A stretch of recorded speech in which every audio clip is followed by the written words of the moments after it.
Hi everybody, this is Rolande Sumner, and today we're going to talk about the Hydration Night Serum. Before you put on a moisturizer though, you need to first use a cleanser. Clean your face with everyday facial cleanser. After you pat your face dry, you'll apply a couple of drops of the Hydration Night Serum to the palm of your hand.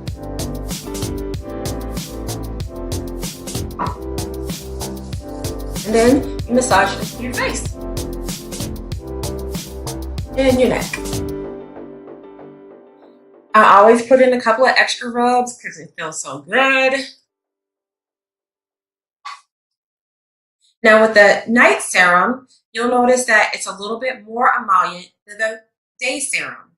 It's designed to stay in your skin all night long while you sleep. And in the morning, your skin will be dewy soft and ready to go.